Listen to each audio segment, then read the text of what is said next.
Hi, welcome to your learning class by Nagaraj Karigar, JTV Government IT, Ripanpete. In the previous class, we have discussed about three-phase induction motor winding. ಅದರಲ್ಲೂ ಯಾವುದನ್ನು single layer concentric winding ಬಗ್ಗೆ ಹಿಂದಿನ ಕ್ಲಾಸಲ್ಲಿ ನೀವು ನೋಡಿದ್ವಿ. So ಇವತ್ತಿನ ದಿವಸ ನಾವು ಅದೇ ತ್ರೀ ಫೇಸ್ ಇಂಡಕ್ಷನ್ ಮೋಟಾರ್ ವೈಂಡಿಂಗ್ನಲ್ಲಿ double layer distributed type winding ಬಗ್ಗೆ ಇವತ್ತಿನ ಈ ಕ್ಲಾಸಲ್ಲಿ ನೋಡ್ತಾ ಹೋಗೋಣ. ಹಾಗಾದರೆ ಬನ್ನಿ, ಅಬ್ಜೆಕ್ಟಿವ್ಸಲ್ಲಿ at the end of this lesson you shall be able to ಇವತ್ತಿನ ಈ ಕ್ಲಾಸಲ್ಲಿ ನೀವೇನೇನೆಲ್ಲ ತಿಳ್ಕೊಳ್ಳೋಕ್ಕಿದೆ ಅಂತ ನೋಡೋದಾದರೆ explain the meaning of double layer winding. Double layer winding ಅಂದರೆ ಏನು ಅನ್ನೋದನ್ನು ನಾವಿಲ್ಲಿ ತಿಳ್ಕೊಬೋದಾಗಿದೆ ಇವತ್ತು. ಹಾಗೆ explain the winding terms and calculation pertaining to double layer distributed type winding. ಹಾಗೆಯೇ ಇಲ್ಲಿ ಬರ್ತಕ್ಕಂಥ ಕೆಲವೊಂದು ಟರ್ಮ್ಸ್, ವೈಂಡಿಂಗ್ ಟರ್ಮ್ಸ್ ಬಗ್ಗೆ ತಿಳ್ಕೊಬೋದಾಗಿದೆ. ಹಾಗೆ ಈ ಡಬಲ್ ಲೇಯರ್ ಡಿಸ್ಟ್ರಿಬ್ಯೂಟೆಡ್ ಟೈಪ್ ವೈಂಡಿಂಗ್ನ ಕ್ಯಾಲ್ಕುಲೇಷನನ್ನು ಹೇಗೆ ಮಾಡೋದು, ಅದನ್ನು ವೈಂಡಿಂಗ್ ಮಾಡೋದಕ್ಕಿಂತ ಮುಂಚೆ ಈ ಕ್ಯಾಲ್ಕುಲೇಷನ್ ಮಾಡಲಿಕ್ಕೆ ಏನಿದೆ ಅದನ್ನೆಲ್ಲ ಮಾಡಿ ತಿಳ್ಕೊಳ್ಳಿಕ್ಕಿದೆ. ಹಾಗೆಯೇ draw the end and coil connection diagrams, ಅಂದರೆ end connection and coil connection ಡಯಾಗ್ರಾಮ್ಗಳನ್ನು ಕೂಡ ನಾವೇ ಡ್ರಾ ಮಾಡೋದನ್ನು ತಿಳ್ಕೊಬೋದಾಗಿದೆ. ಹಾಗೆಯೇ draw the ring diagram and development ಡಯಾಗ್ರಾಮ್ಗಳನ್ನು ಕೂಡ ನಾವೇ ಇಲ್ಲಿ ಇವತ್ತು ಡ್ರಾ ಮಾಡೋದನ್ನು ತಿಳ್ಕೊಳ್ತಕ್ಕಂಥದ್ದು ಇವತ್ತಿನ ಈ ಕ್ಲಾಸಲ್ಲಿದೆ. ಸೊ ಹಾಗಾದರೆ ಬನ್ನಿ, ನಾವು ಇವತ್ತಿನ ಈ ಕ್ಲಾಸ್ನಲ್ಲಿರ್ತಕ್ಕಂಥ double layer distributed type winding ಬಗ್ಗೆ ಒಂದಾದ ಮೇಲೆ ಒಂದನ್ನು ತಿಳಿತಾ ಹೋಗೋಣ. ಮೊದಲನೇದಾಗಿ there are different types of winding used in three phase motors. ನಮಗೆ ಈಗಾಗಲೇ ಗೊತ್ತಿದೆ, ಬೇರೆ ಬೇರೆ ಥರದ ವೈಂಡಿಂಗ್ಗಳನ್ನು ತ್ರೀ ಫೇಸ್ ಇಂಡಕ್ಷನ್ ಮೋಟರ್ಸ್ನಲ್ಲಿ ಬಳಸ್ತಾ ಇದ್ದೀವಿ. Some of the three phase windings are double layer. ಅದರಲ್ಲಿ ಕೆಲವೊಂದಷ್ಟು ಡಬಲ್ ಲೇಯರ್ ವೈಂಡಿಂಗ್ಗಳಿದೆ. That is there will be as many coils as the number of slots. ಅಲ್ಲಿ ಹೇಗಿರುತ್ತೆ ಅಂತ ಹೇಳಿದ್ರೆ, ನಂಬರ್ ಆಫ್ ಸ್ಲಾಟ್ಸ್ ಎಷ್ಟಿರುತ್ತೋ ಅಷ್ಟೇ ಕಾಯಿಲ್ಗಳು ಕೂಡ ಇರ್ತವೆ. ಬೇರೆ ಸಿಂಗಲ್ ಲೇಯರ್ ವೈಂಡಿಂಗ್ ಅಂತ ಹೇಳಿದ್ರೆ ಸ್ಲಾಟ್ಸ್ ಎಷ್ಟಿರುತ್ತೋ ಅದರ ಅರ್ಧ ಸಂಖ್ಯೆಯಲ್ಲಿ ಕಾಯಿಲ್ ಇರ್ತವೆ. ಆದರೆ ಇಲ್ಲಿ ಸ್ಲಾಟ್ಸ್ಗಳು ಎಷ್ಟಿರ್ತವೆ ಅಷ್ಟೇ ಸಂಖ್ಯೆಯಲ್ಲಿ ಕೂಡ ನಮಗೆ ಇಲ್ಲಿ ಏನಿರ್ತದೆ, ಇದು ಕಾಯಿಲ್ಗಳು ಸಂಖ್ಯೆನೇ. For example 12 coils in the case of 12 slots, 24 coils in the case of 24 slots, 36 coils in the case of 36 slots, 48 coils in the case of 48 slots. ಹೀಗೆ number of slots is equal to number of coils ಇದ್ದಾಗ ಅಲ್ಲಿ ನಮಗೆ ಗೊತ್ತಾಗ್ಬಿಡುತ್ತೆ this is double layer distributed winding ಅಂತಕ್ಕಂಥದ್ದು. Further, in the case of distributed winding the size of all the coils, pitch and shape will be the same as these coils are normally former wound. So ನಾವು ಇಲ್ಲಿ ಇನ್ನೊಂದು ಏನು ತಿಳ್ಕೊಬೋದಾಗಿದೆ ಅಂತಂದರೆ, ಇಲ್ಲಿ winding ಈ distributed type ವೈಂಡಿಂಗ್ನಲ್ಲಿ the size of all the coils same ಇರ್ತದೆ. ಹಾಗೆ ಪಿಚ್ ಕೂಡ ಸೇಮ್ ಇರುತ್ತೆ, ಆ್ಯಂಡ್ ದೆನ್ ಶೇಪ್ ಕೂಡ ಸೇಮ್ ಇರುತ್ತೆ ಎಲ್ಲದು ಅಂತ ಹೇಳ್ತೀವಿ. ಹಾಗೆ ಇಲ್ಲಿ these coils are normally former wound ಅಂತ ಹೇಳ್ತೀವಿ. ಏನು ಫಾರ್ಮರ್ ವೌಂಡಿಂಗ್ ಇದೆ ಅದರಲ್ಲೇ ನಾವು ಇದನ್ನು ವೌಂಡ್ ಮಾಡ್ಕೊಳ್ತಕ್ಕಂಥದ್ದು. By virtue of the arrangement of these coils in slots they overlap each other. ಸಾಮಾನ್ಯವಾಗಿ ಡಿಸ್ಟ್ರಿಬ್ಯೂಟೆಡ್ ಡಬಲ್ ಲೇಯರ್ ಡಿಸ್ಟ್ರಿಬ್ಯೂಟೆಡ್ ವೈಂಡಿಂಗಲ್ಲಿ ಓವರ್ಲ್ಯಾಪ್ ಆಗುತ್ತೆ ಕಾಯಿಲ್ಗಳು ಅಂತ ಹೇಳ್ತೀವಿ. Just like in a woven basket ಅಂತ, ಅದಕ್ಕೋಸ್ಕರನೇ ಇದನ್ನು ಬ್ಯಾಸ್ಕೆಟ್ ವೈಂಡಿಂಗ್ ಅಥವಾ ಡಿಸ್ಟ್ರಿಬ್ಯೂಟೆಡ್ ಟೈಪ್ ವೈಂಡಿಂಗ್ ಅಂತ ಹೇಳ್ತೀವಿ. This is also a type of the distributed winding. In double layer winding each slot contains 2 coil sides. So double layer ಅಂದ ತಕ್ಷಣ ನಮಗೇನು, ಒಂದು ಸ್ಲಾಟಲ್ಲಿ 2 ಕಾಯಿಲ್ ಸೈಡ್ಗಳು ಬರ್ತವೆ. 2 ಕಾಯಿಲ್ ಸೈಡ್ಗಳು ನೆನ್ಪಿಟ್ಕೋಬೇಕು. 2 ಕಾಯಿಲ್ ಅಂದರೆ ಬೇರೆ, 2 ಕಾಯಿಲ್ ಸೈಡ್ಸ್ ಅಂದರೆ ಬೇರೆ. ಒಂದು ಕಾಯಿಲ್ಗೆ 2 ಸೈಡ್ಸ್ ಇರುತ್ತೆ, ಮತ್ತೆ ಹೇಳ್ತಾ ಇರ್ತೀವಿ, ಸೊ ಮರಿಬಾರ್ದು. So the bottom half contains the left hand coil. ಸಾಮಾನ್ಯವಾಗಿ ನಮ್ಮ ಒಂದು ಕಾಯಿಲನ್ನು ಹೀಗೆ ಹಿಡ್ಕೊಳ್ತೀವಿ ಅಂದ್ಕೊಳ್ಳಿ, ಒಂದು ಕಾಯಿಲನ್ನು ಎಡಗೈ ಬಲಗೈ ಎರಡರಲ್ಲಿ ಹೀಗೆ ಹಿಡ್ಕೊಂಡ್ರೆ ಲೆಫ್ಟ್ ಹ್ಯಾಂಡ್ ಸೈಡಲ್ಲಿ ಏನಿರ್ತದಲ್ಲ that is the bottom of contents ಅಂತ ಹೇಳ್ತೀವಿ. ಅಂದರೆ ಒಂದು ಸ್ಲಾಟ್ನಲ್ಲಿ ಅರ್ಧದಷ್ಟು ಕಾಯಿಲು ಈ ಎಡಗಡೆಯಲ್ಲಿ ಏನಿರ್ತದೋ ಅದು ಇರುತ್ತೆ ಸಾಮಾನ್ಯವಾಗಿ. ಬಲಗಡೆ ಕೈಯಲ್ಲಿರ್ತದೆ ಅದು ಇನ್ನೊಂದು ಕಡೆಗೆ ಇರ್ತದೆ, ಟಾಪ್ ಸೈಡಲ್ಲಿ ಅಂತೇಳಿ hand side, while the top of contents the right coil side of some other coils. So ಒಂದು ಪರ್ಟಿಕ್ಯುಲರ್ ಸ್ಲಾಟ್ಸಲ್ಲಿ ನನ್ನ ಎಡಗೈನಲ್ಲಿ ಇರ್ತಕ್ಕಂಥ ಒಂದು ಕಾಯಿಲ್ನ left side coil side bottom ಸ್ಲಾಟ್ಸಲ್ಲಿ ಇದೆ ಅಂತ ಹೇಳಿದ್ರೆ, ಅದೇ ಸ್ಲಾಟಲ್ಲಿ ಮೇಲ್ಗಡೆ ಇರ್ತಕ್ಕಂಥದ್ದು ಇನ್ನೊಂದು ಕಾಯಿಲ್ನ ರೈಟ್ ಸೈಡ್ ಕಾಯಿಲ್ ಆಗಿರ್ತದೆ ಅಂತೇಳಿ, ರೈಟ್ ಸೈಡೆಡ್ ಆಗಿರ್ತದೆ ಅಂತೇಳಿ ಇಲ್ಲಿ ನಾವು ಭಾವಿಸಬೇಕು, ತಿಳ್ಕೋಬೇಕು. And then calculation for double layer distributed winding. The winding data of the distributed double layer winding will be within the following limitations. As an example, 3-phase double layer distributed winding for an induction motor having 36 slots, 36 coils, 4 poles is discussed below. So ಇಲ್ಲಿ ನಾವೀಗ ಒಂದು example ಅನ್ನು ತಗೊಳ್ಳೋಣ. ಆ ಒಂದು 3-phase motor ಇದೆ, ನನಗೆ 3-phase double air distributed ವೈಂಡಿಂಗನ್ನು ನಾನು ಇಲ್ಲಿ ಮಾಡಬೇಕಾಗಿದೆ. ಸೊ ಅಲ್ಲಿ 36 ಸ್ಲಾಟ್ಸ್ ಮತ್ತು 36 ಕಾಯಿಲ್ಸ್ಗಳಿದೆ, ಹಾಗೆ ಮೋಟರ್ನಲ್ಲಿ 4 ಪೋಲ್ಸ್ ಇದೆ. ಅಂಥ ಒಂದು ಮೋಟಾರ್ ಬಗ್ಗೆ ಅಂಥ ಒಂದು ಮೋಟಾರ್ನ ರಿವೈಂಡಿಂಗ್ ಮಾಡಬೇಕಾದಾಗ, ಅದರಲ್ಲೂ especially double air distributed type ವೈಂಡಿಂಗನ್ನು ಮಾಡಬೇಕಾದ್ರೆ ಏನೆಲ್ಲ ಕ್ಯಾಲ್ಕುಲೇಷನ್ ಇರುತ್ತೆ ಅನ್ನೋದನ್ನು ನಾವಿಲ್ಲಿ ಒಂದೊಂದಾಗಿ ಡಿಸ್ಕಷನ್ ಮಾಡ್ತಾ ಹೋಗೋಣ. First one, grouping. So number of coils per face ಎಲ್ಲ ಕಡೆಗೂ ಬಂದೇ ಬರುತ್ತೆ ಇದು. ಈ ಫಾರ್ಮುಲಾಗಳನ್ನು ನಾವು ಈಗ ಆಲ್ರೆಡಿ ಸಾಕಷ್ಟು ಸರಿ ಯೂಸ್ ಮಾಡ್ತಾ ಇದ್ದೀವಿ. ಸೊ ಈಗಲೂ ಮತ್ತೆ ಅದನ್ನೇ ರಿಪಿಟೇಷನ್ ಆಗ್ತಾ ಹೋಗುತ್ತೆ ಪ್ರತಿ ಒಂದು ಟೈಪ್ ಆಫ್ ವೈಂಡಿಂಗಲ್ಲೂ ಕೂಡ. ಸೊ ನೋಡ್ತಾ ಹೋಗೋಣ one by one. So number of coils per phase is equal to total number of coils, ಅಂದರೆ ಅಲ್ಲಿ ಎಷ್ಟು ಕಾಯಿಲ್ಗಳಿದ್ದಾವೆ divided by number of phases. ಎಷ್ಟು ಫೇಸ್ ಇಂದು 1 ಫೇಸ್ 3 ಫೇಸ್. ಸಾಮಾನ್ಯ ಈಗ ನಾವು 3 ಫೇಸ್ ಬಗ್ಗೆನೇ ನಾವು ಮಾತಾಡ್ತಾ ಇದ್ದೀವಿ, ಡಿಸ್ಕಷನ್ ಮಾಡ್ತಾ ಇದ್ದೀವಿ. 3-phase ಮೋಟಾರ್ ರಿವೈಂಡಿಂಗ್ ಬಗ್ಗೆನೇ ನಾವು ಇಲ್ಲಿ ಕಲಿತಾ ಇದ್ದೀವಿ. So as per example, number of coils per phase is equal to ಎಷ್ಟಾಗುತ್ತೆ ಅಲ್ಲಿ ನಮ್ಗೆ ಗೊತ್ತಿದೆ. Number of coils 36 and number of phases 3 ಅಂತ. 36 divided by 3 is equal to 12 coils per phase. 12 3 36 coil ಆಗೋಯ್ತಲ್ವಾ. ಸೊ ಲೈಕ್ ದಟ್ ಇಲ್ಲಿ ನಾವೇನು ಮಾಡ್ತೀವಿ, per ಫೇಸಲ್ಲಿ 12 coil ಬರುತ್ತೆ ಅಂತ ಹೇಳ್ತೀವಿ. And number 2, number of coils per phase per pole. So ಇಲ್ಲಿ number of coils per phase per ಪೋಲನ್ನು ಫೈಂಡ್ ಔಟ್ ಮಾಡಬೇಕಾಗುತ್ತೆ. ಅವಾಗ ನನ್ನ formula total number of coils ಎಷ್ಟಿದೆ divided by number of phase ಎಷ್ಟು ಇಂಟು ನಂಬರ್ ಆಫ್ ಪೋಲ್ಸ್ ಎಷ್ಟು ಅಂತ ತೊಗೊಂಡ್ರೆ ಆಯಿತು. ಅಲ್ಲಿಗೆ number of coils per pole per phase is equal to 36 divided by 3 into 4, ಅಂದರೆ 36 number of coils, 3 phase 4 pole ಅಂತ ಅರ್ಥ. So that is equal to 3 coils. 4 3 12 ಆಗುತ್ತೆ, ಅಲ್ಲಿ 12 3 36. ಸೊ ಅಲ್ಲಿಗೆ 3 coils per phase per pole ಆಗುತ್ತೆ. ಸೊ ಇದು ಕ್ಯಾಲ್ಕುಲೇಷನ್ನು ನಮಗೆ ಬರಬೇಕು ಮಾಡಲಿಕ್ಕೆ. Next pitch. ಸೊ ಅಲ್ಲಿ pole pitch is equal to number of slots divided by number of poles ಅಂತ ಹೇಳ್ತೀವಿ. ಸೊ ಅಲ್ಲಿಗೆ ಈ ಫಾರ್ಮುಲಾ ನಾವು ನೆನ್ಪಿಟ್ಕೋಬೇಕಾಗುತ್ತೆ. ಸೊ ಅಲ್ಲಿ as per the example, pole pitch is equal to 36 divided by 4 is nothing but 9 slots ಆಗುತ್ತೆ. 9 4 36. So 9 slots ಬರುತ್ತೆ. Then coil pitch, second one coil pitch. So ಇಲ್ಲಿ ಏನು ಮಾಡ್ತೀವಿ ಕಾಯಿಲ್ ಪಿಚ್ ಅಂತ ಹೇಳಿದ್ರೆ, similar to the single layer winding the coil pitch can be short chorded. ಸಾಮಾನ್ಯವಾಗಿ ಇಲ್ಲಿ ಕೂಡ ನಾವೇನು ಮಾಡ್ತೀವಿ, ಸಿಂಗಲ್ ಲೇಯರ್ ವೈಂಡಿಂಗ್ ಥರನೇ ಶಾರ್ಟ್ ಕಾರ್ಡೆಡ್, ಅಂದರೆ short pitch, long pitch, full pitch ಅಂತ ಏನು ಡಿಸ್ಕಷನ್ ಮಾಡಿದ್ವಿ ಪ್ರೀವಿಯಸ್ ಕ್ಲಾಸಲ್ಲಿ. Like that long chorded are equal to the pole pitch. ಇಲ್ಲಿ ನಾವೇನು ಮಾಡ್ತಾ ಇದ್ದೀವಿ ಅಂತ ಹೇಳಿದ್ರೆ, similar to the single layer winding the coil pitch can be short chorded, long chorded are equal to the pole pitch ಅಂತ ಹೇಳ್ತೀವಿ. ಅದನ್ನೇನೋ ಒಂದು ರೀತಿಯಲ್ಲಿ short pitch, long pitch and full pitch ಅಂತ ಕೂಡ ನಾವು ಹೇಳ್ತೀವಿ ಇಲ್ಲಿ. So the pitch of the double layer distributed winding may be odd or even numbers. ಅಲ್ಲಿ ಓನ್ಲಿ ಆಡ್ ನಂಬರಲ್ಲಿ ಇಲ್ಲಿ ಆಡ್ ಆರ್ ಈವನ್ ನಂಬರ್ಸ್ ಎರಡರಲ್ಲೂ ಬರ್ತದೆ. As per the example the pole pitch is equal to 36 divided by 4 is equal to 9 slots ಆಯಿತು. So and the number of coils per group is 3 ಆಯ್ತು. ಅಲ್ಲಿಗೆ number of coil 3 ಇದೆ. Hence the coil pitch may vary from 9 to ±3 ಅಂತ. ಅಲ್ಲೇ 9 ±3 that is equal to ಏನಾಗುತ್ತೆ, ಅದು ±3 ಅಂತ ಹೇಳಿದ್ರೆ ಅಲ್ಲಿ 6 ಆಗ್ಬೋದು, 7 ಆಗ್ಬೋದು, ಅಥವಾ 8 ಆಗ್ಬೋದು. So in the case of short chorded winding 9 in the case of the full pitch winding. ಇಲ್ಲಿ ಶಾರ್ಟ್ ಕಾರ್ಡೆಡ್ ಅಥವಾ ಶಾರ್ಟ್ ಪಿಚ್ ವೈಂಡಿಂಗ್ ಅಂತ ಹೇಳಿದ್ರೆ ನಾವು ±3 ಅಂದಾಗ, ಸೊ -3 ಕನ್ಸಿಡರ್ ಮಾಡಿದರೆ ಶಾರ್ಟ್ ಪಿಚ್ಚು, +3 ಕನ್ಸಿಡರ್ ಮಾಡಿದರೆ ಲಾಂಗ್ ಪಿಚ್ ಆಗುತ್ತೆ. ಸೊ ಶಾರ್ಟ್ ಪಿಚ್ಚಲ್ಲಿ ನನಗೆ 6 7 8 in the case of short chorded winding ಅಂತ ಹೇಳ್ತೀವಿ, short pitch winding. And 9 in the case of full pitch ಅಂತ ಹೇಳಿದ್ರೆ ಅಲ್ಲಿ ಎಷ್ಟು ಬರುತ್ತೆ ಅಷ್ಟೇ ತೊಗೊಳ್ಳೋದೆ ಫುಲ್ ಪಿಚ್ ಅಂತ ಅರ್ಥ. and then winding, and 10, 11 or 12 in the case of the long corded winding ಅಥವಾ long pitch winding ಅಂತ.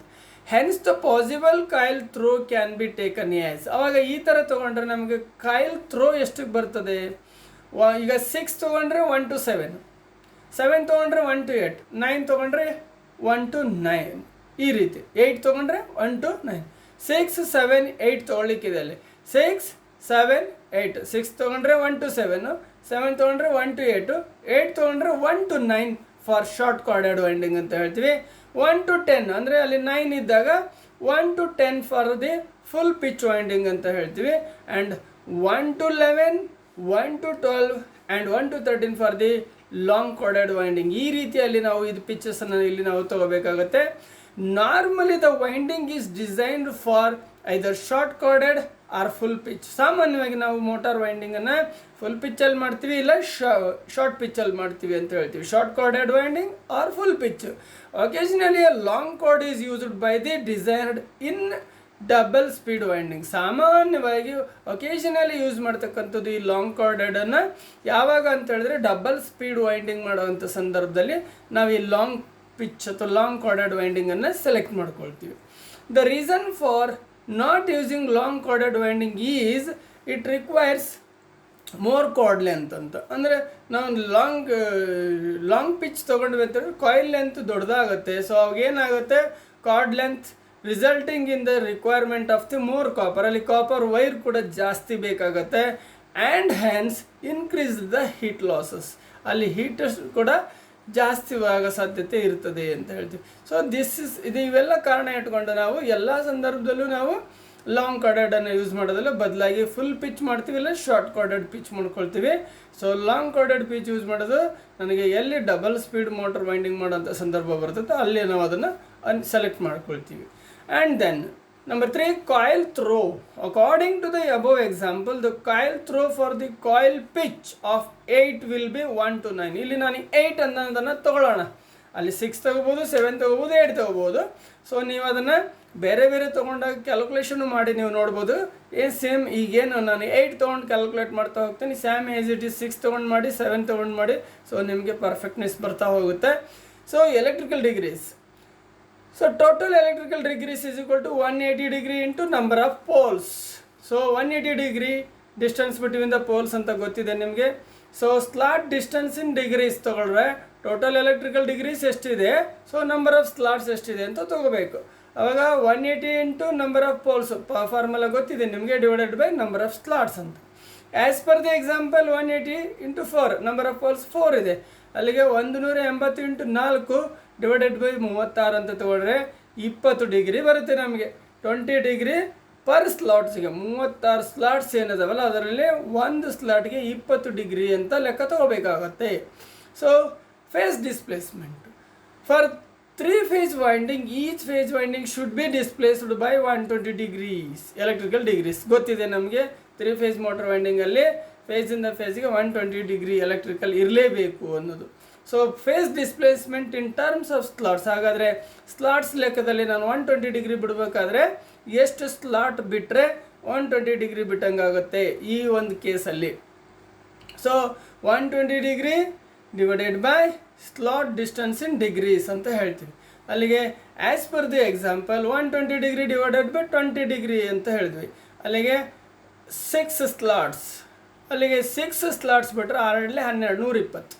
ಅಲ್ಲಿಗೆ 6 ಸ್ಲಾಟ್ ಬಿಟ್ಟರೆ 120 ಡಿಗ್ರಿನಷ್ಟು ಡಿಸ್ಪ್ಲೇಸ್ಮೆಂಟ್ ಬಿಟ್ಟಿದ್ದೀವಿ ಅಂತ ಅರ್ಥ. ಫೇಸಿಂದ ಫೇಸ್ಗೆ 6 ಸ್ಲಾಟನ್ನು ನಾವು ಮೇಂಟೈನ್ ಮಾಡ್ತಾ ಹೋಗಬೇಕಾಗತ್ತೆ.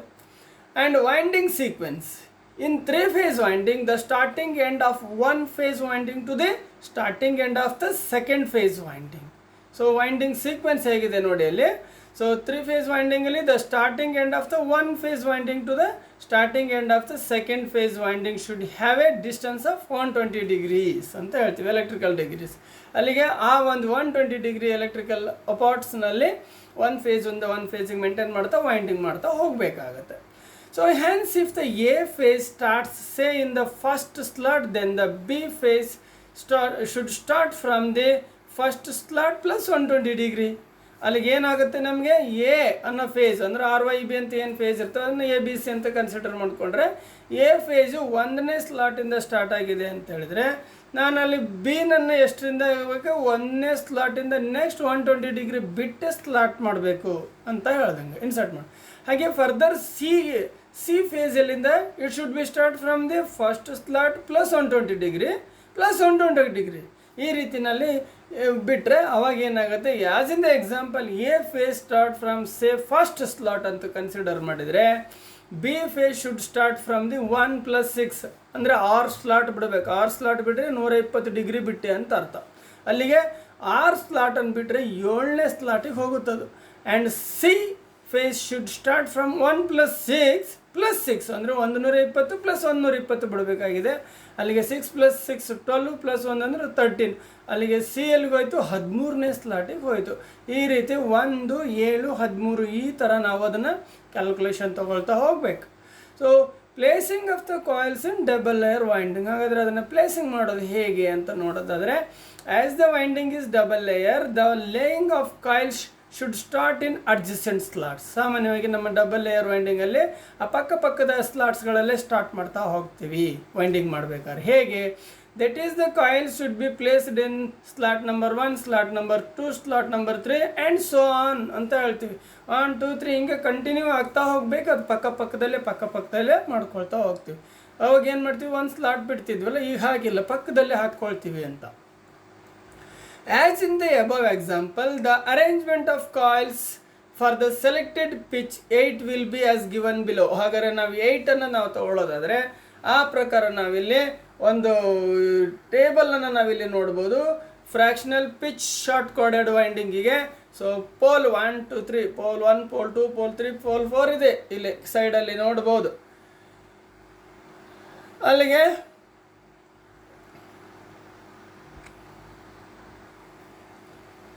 P1, P2, P3, P4. So ಇಲ್ಲಿ A group, C group, B group ಅಂತ ಇಲ್ಲಿ ಹಾಕ್ಕೊಂಡಿದ್ದೇವೆ. ನಿಮ್ಗೆ ಗೊತ್ತಿದೆ ಡಬಲ್ ಲೇಯರ್ನಲ್ಲಿ ನಾವು ಇದನ್ನು ಬಿ ಮತ್ತು ಸಿ ಎರಡು ಇಂಟರ್ಚೇಂಜ್ ಮಾಡ್ಕೊಳ್ತೀವಿ. ಸೊ ಇಲ್ಲಿ ಏನಾಗುತ್ತೆ, ಇಲ್ಲಿ ನೋಡಿ 1 to 9, 2 to 10, 3 to 11, 1 2 3 ಹಾಗೆ ಇದೆ. ನೆಕ್ಸ್ಟ್ ಕಂಟಿನ್ಯೂ ಸಿಗೆ ಬರ್ತೀವಿ. ಅಲ್ಲಿಗೆ 4 to 12, 5 to 13, 6 to 14, 7 to 15, 8 to 16, 9 to 17 ಹೀಗೆ ಕಂಟಿನ್ಯೂ ನಾವು ಏನು ಮಾಡ್ತೀವಿ, ಪಕ್ಕದಲ್ಲಿ ಅಡ್ಜಸೆಂಟ್ ಸ್ಲಾಟ್ಸ್ಗೆ ನಾವು ಅದನ್ನು ಸೇರಿಸ್ಕೊಳ್ತಾ ಹೋಗ್ತೀವಿ. ಅಲ್ಲಿಗೆ A group, C group, B ಗ್ರೂಪ್ನ ನಾವು ಓವರಾಲ್ ಎಲ್ಲವನ್ನು ನೋಡಿದ್ರೆ ಗೊತ್ತಾಗುತ್ತೆ ಇಲ್ಲಿ ಯಾವ ರೀತಿ ನಾವು ಕಾಯಿಲ್ನ ಸೇರಿಸ್ಕೊಳ್ತಾ ಹೋಗಬೇಕಾಗತ್ತೆ ಅಂತ. ಸೊ ಅಲ್ಲಿ ಪ್ರತಿಯೊಂದಿದೆ 1 2 3 4 5 6 7 8 9 10 11 12 13 14 15 16 17 18 19 20 20 ಅಪ್ ಟು 36ವರೆಗೂ ನೀವು ಅದನ್ನು ನೋಡ್ಬೋದಾಗಿದೆ ಇಲ್ಲಿ ಈ ಟೇಬಲಲ್ಲಿ.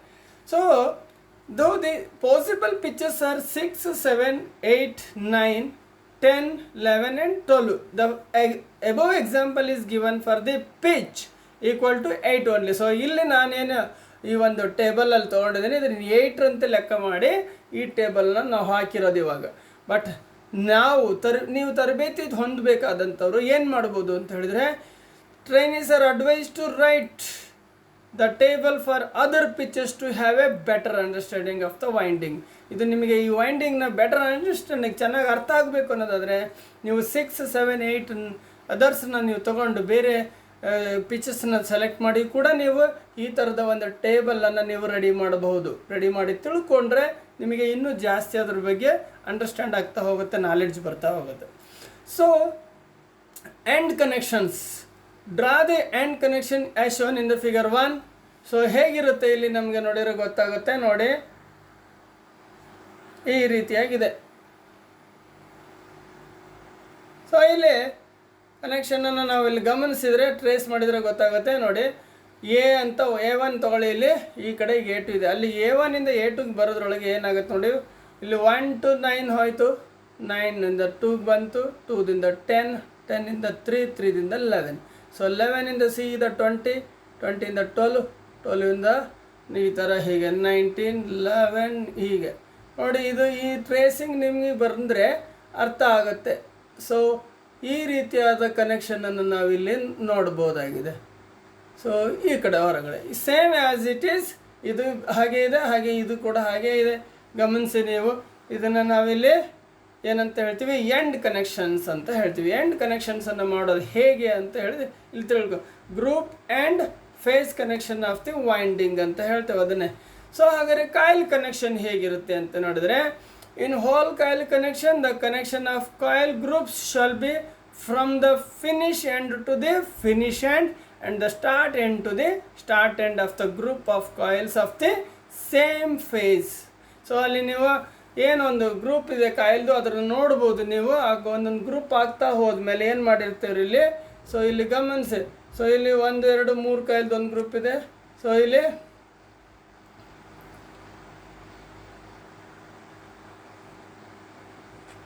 ಸೊ ಇದನ್ನು ಗಮನಿಸಿದ್ರೆ ಗೊತ್ತಾಗುತ್ತೆ ನೋಡಿ, ಇಲ್ಲೊಂದು ಗ್ರೂಪ್ ನೋಡಿ ಫಸ್ಟು. ಆಫ್ಟರ್ ದಟ್ ಆ ಗ್ರೂಪಿನ ಇಲ್ಲಿ ಎಂಡ್ನಿಂದ ಇದ್ರ ಎಂಡ್ ಇದೆ, ಇದ್ರ ಸ್ಟಾರ್ಟಿಂಗಿಂದ ಇದ್ರ ಸ್ಟಾರ್ಟಿಂಗ್ ಇದೆ, ಎಂಡಿಂಗಿಂದ ಎಂಡಿಂಗ್. ಹೀಗೆ ನಾವು ಅವನ್ನ ಗ್ರೂಪನ್ನು ಕನೆಕ್ಷನ್ ಹೇಗೆ ಕೊಟ್ಟಿದೆ ಅಂತೇಳಿ ನೀವು ಇಲ್ಲಿ ಟ್ರೇಸ್ ಮಾಡಿದರೆ ಕ್ಲೀನಾಗಿ ಕಾಣಿಸುತ್ತೆ. ಸೊ ಆ ಪ್ರಕಾರ ನಾವು ಇಲ್ಲಿ ಕನೆಕ್ಷನ್ ಮಾಡೋದನ್ನು ತಿಳ್ಕೋಬೇಕು. ಅದೇ ರೀತಿ ABC ಅಷ್ಟೂ ನೋಡಿ, ನೀವು ಇಲ್ಲಿ A1 ಇಂದ A2ಗೆ ಹೇಗೆ ಹೋಗುತ್ತೆ, B1 ಇಂದ B2ಗೆ ಹೇಗೆ ಹೋಗುತ್ತೆ, C1 ಇಂದ C2ಗೆ ಹೇಗೆ ಹೋಗುತ್ತೆ ಅಂತ ಗೊತ್ತಾಗುತ್ತೆ. ಅಂದರೆ ಇಲ್ಲಿ ಎಂಡನ್ನು ತೊಗೊಂಡು ಎಂಡಿಗೆ ಕೊಡೋದು, ಸ್ಟಾರ್ಟಿಂಗನ್ನು ತೊಗೊಂಡು ಸ್ಟಾರ್ಟಿಂಗಿಗೆ ಕೊಡೋದು, ಎಂಡನ್ನು ತೊಗೊಂಡು ಎಂಡಿಗೆ ಕೊಡೋದು. ಈ ರೀತಿ ಸ್ಟಾರ್ಟಿಂಗ್ ಹೊರಗಡೆ ಬಂತು. ಸೊ ಇಲ್ಲೊಂದು ಇಲ್ಲಿ ಹೊರಗಡೆ ಇದೆ. ಆ ರೀತಿ ಮತ್ತೊಂದು ತೊಗೊಂಡ್ರು ಅಷ್ಟೇ ಟ್ರೇಸ್ ಮಾಡ್ತಾ ಹೋದರೆ ಸೇಮ್ ಅದೇ ಥರನೇ ಅಲ್ಲಿ ಎಂಡ್ ಟು ಎಂಡ್ ಆ ಥರ, start to start, end to end, start to start ಅಂತವಲ್ಲ ಹಾಗೆ ಆ ರೀತಿ ಕೊಡ್ತಾ ಹೋಗಿರೋದು ಕನೆಕ್ಷನನ್ನು. ಅದೇ ರೀತಿ ಇಲ್ಲಿ ನಮಗೆ ಮೆಥಡ್ 1 ಮೆಥಡ್ 2 ಅಂತ ಬರ್ತದೆ. ಇಲ್ಲಿ ಫಿಗರ್ ಅಲ್ಲಿ ನೀವು ನೋಡ್ಬೋದು. ಇಲ್ಲಿ ಮೆಥಡ್ 2ದಲ್ಲೂ ಕೂಡ ಅದನ್ನೇ ನೋಡ್ಬೋದು, ಬಟ್ ಸಮ್ ಚೇಂಜಸ್ ಇರ್ತದೆ ಅಷ್ಟೇ. ಬಟ್ ಎರಡೂ ಒಂದೇ ಥರನಾಗೆ ಇರ್ತದೆ ಕನೆಕ್ಷನ್ ಕೊಡೋ ರೀತಿಯಲ್ಲಿ. ನೋಡಿ ಇಲ್ಲಿ A1 B2 C1 ಇದೆ, ಇಲ್ಲಿ A2 B1 C2 ಇದೆ. ಬಟ್ ಹಿಂದಿನ ಡ್ರಾಯಿಂಗಲ್ಲಿ ಏನಿದೆ ಇಲ್ಲಿ ನೀವು ಗಮನಿಸ್ಬೋದು, ಇಲ್ಲಿ ಚೇಂಜಸ್ ಇದೆ, ಆದರೆ ಕನೆಕ್ಷನ್ ಸೇಮ್. A1 C2, ಇಲ್ಲಿ B1 C1 ಈ ಥರ ಹಿಂಗೆ ಬರ್ತದೆ. ಬಟ್ ಆದರೂ ಕೂಡ ನಮಗೆ ಕನೆಕ್ಷನ್ನು ಸೇಮೇ ಬಂದಿರ್ತದೆ. ಎರಡರಲ್ಲೂ ಕೂಡ ಹಾಗೆ ಇರುತ್ತೆ ನೋಡಿ. ಎಂಡಿಂದ ಎಂಡಿಗೆ ತೊಗೊಂಬಂದಿರೋದು ಆಯ್ತಾಯ್ತಾ. ಇದ್ರ ಎಂಡ್ ನೋಡಿ, ಇದ್ರ ಎಂಡ್ ಇಲ್ಲಿದೆ, ಅದನ್ನು ಇಲ್ಲಿಂದ ತಂದು ಇದ್ರ ಎಂಡಿಗೆ ಕೊಟ್ಟಿದೆ. ಆಮೇಲೆ ಇಲ್ಲಿ ಸ್ಟಾರ್ಟಿಂಗ್ ಇದೆ, ಅದನ್ನು ಈ ಕಾಯಿಲ್ ಸ್ಟಾರ್ಟಿಂಗಿಗೆ ಕೊಟ್ಟಿದೆ. ಎಂಡಿಂಗನ್ನು ತಗೊಂಡು ಎಂಡಿಂಗಿಗೆ ಕೊಟ್ಟು ಇಲ್ಲೇನು ಮಾಡಿದೆ, ಹೊರಗಡೆ ತೊಗೊಂಡಿದೆ. ಸೊ ಈ ರೀತಿಯಾಗಿ ನಾವೇನು ಮಾಡ್ಬೋದು ಅಂತ ಹೇಳಿದರೆ, ಸೊ ಇಲ್ಲಿ ನೋಡ್ತಾ ಹೋಗಿ ಗೊತ್ತಾಗುತ್ತೆ.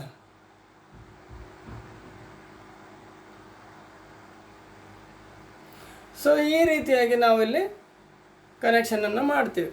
Cross check the end connection. ಹಾಗಾದರೆ ಕ್ರಾಸ್ ಚೆಕ್ ಮಾಡ್ಕೊಳ್ಳೋದು ಹೇಗೆ? Write the end connections table as illustrated below in figure 4 and mark the direction of the current using the clock rule. ಈಗ ಆಲ್ರೆಡಿ ಹಿಂದಿನ ಕ್ಲಾಸ್ಗಳಲ್ಲಿ ಹೇಳಿದ ರೀತಿಯಲ್ಲಿ ಇಲ್ಲಿ ಕೂಡ ನಾವು ಕ್ರಾಸ್ ಚೆಕ್ ಮಾಡಲಿಕ್ಕಿದೆ.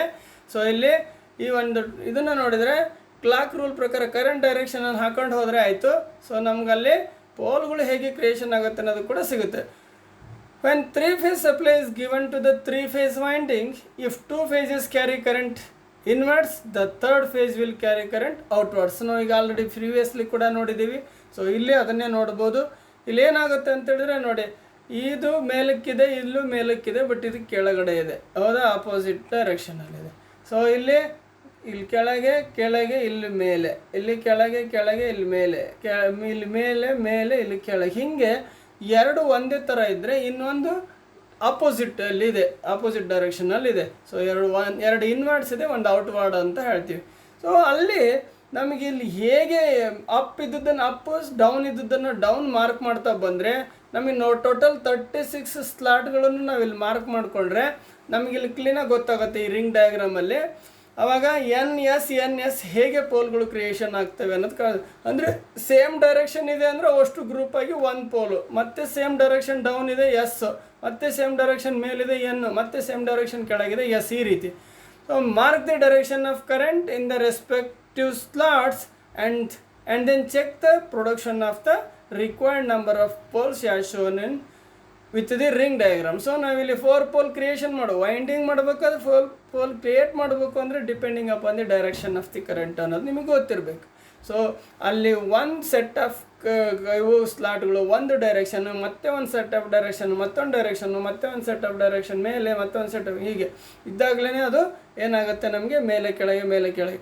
ಬಟ್ ಇಲ್ಲಿ ನೀವು ಇನ್ನೂ ಒಂದನ್ನು ಗಮನಿಸ್ಬೋದು, ಏನಪ್ಪ ಅಂತ ಹೇಳಿದ್ರೆ, as per the above ring diagram in all poles are 4 poles are produced. ಅಲ್ಲಿ 4 ಪೋಲ್ ಪ್ರೊಡ್ಯೂಸ್ ಆಗಿದೆ. 1 pole is produced at each of the area contained by the, ಎಷ್ಟು ಸ್ಲಾಟ್ ಇದೆ, 8 ಸ್ಲಾಟ್ಸ್ಗಳನ್ನು ತೊಗೊಂಡಿದೆ. 8 ಸ್ಲಾಟ್ಗಳನ್ನು ತಗೊಂಡು 1 ಪೋಲ್ ಕ್ರಿಯೇಟ್ ಆಗಿದೆ.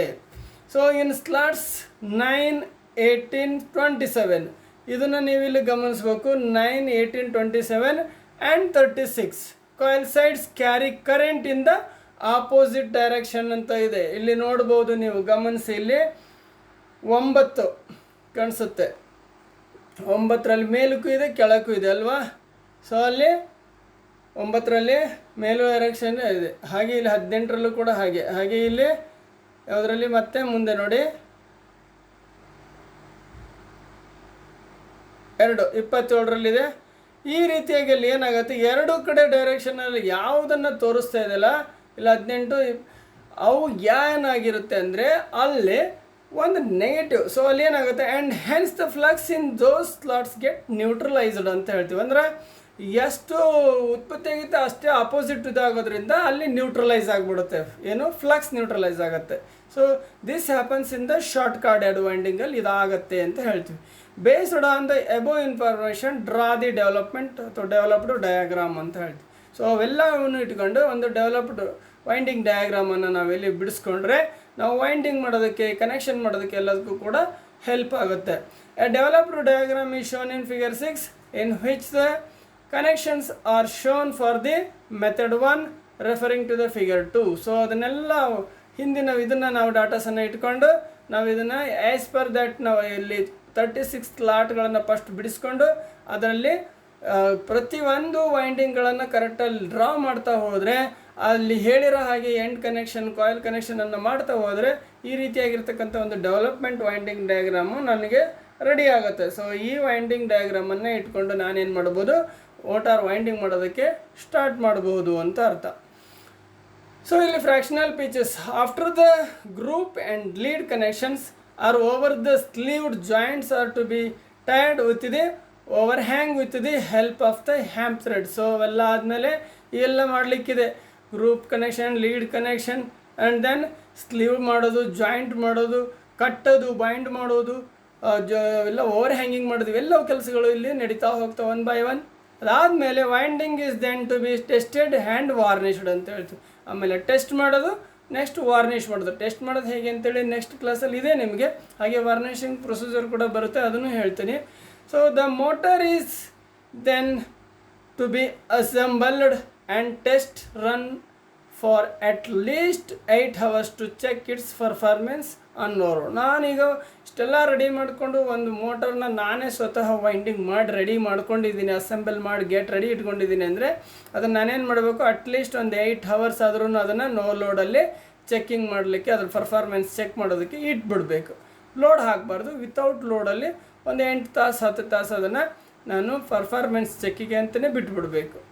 Wherever loading facilities are available, the newly wound motor can be checked for its load performance. ಯಾವಾಗ ನನಗೆ ಅಲ್ಲಿ 8-10 ತಾಸು ಅಲ್ಲಿ ನೋ ಲೋಡಲ್ಲಿ ಪರ್ಫಾರ್ಮೆನ್ಸ್ ಚೆಕ್ ಮಾಡಾಯಿತು, ಸೊ ಇವಾಗ ನನಗೆ ಅಲ್ಲಿ ಚೆಕ್ ಮಾಡೋದಕ್ಕೆ ಒಂದು ಲೋಡಿಂಗ್ ವ್ಯವಸ್ಥೆ ಇದೆ ಅಂತೇಳಿ ಲೋಡ್ ಹಾಕಿ ಕೂಡ ಚೆಕ್ ಮಾಡಿ ನೋಡ್ಬೋದು, ಏನು ಪ್ರಾಬ್ಲಮ್ ಇಲ್ಲ.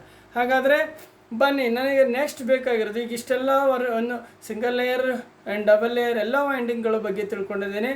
ಸೊ ನೆಕ್ಸ್ಟ್ ಕ್ಲಾಸಲ್ಲಿ ನಾನು ಟೆಸ್ಟಿಂಗ್ ಆಫ್ ವೈಂಡಿಂಗ್ಸ್ ಬಗ್ಗೆ ತಿಳ್ಕೊಳ್ಳೋಣ. ಅಲ್ಲಿವರೆಗೂ ಈ ಕ್ಲಾಸನ್ನು ನೋಡ್ತಾ ಇರಿ, ತಿಳ್ಕೊಳ್ತಾ ಇರಿ, ವೈಂಡಿಂಗ್ ಬಗ್ಗೆ ಹೆಚ್ಚು ಜ್ಞಾನವನ್ನು ತಗೊಳ್ಳಿ. ಅಲ್ಲಿವರೆಗೂ ಎಲ್ರಿಗೂ have a nice day. Thank you.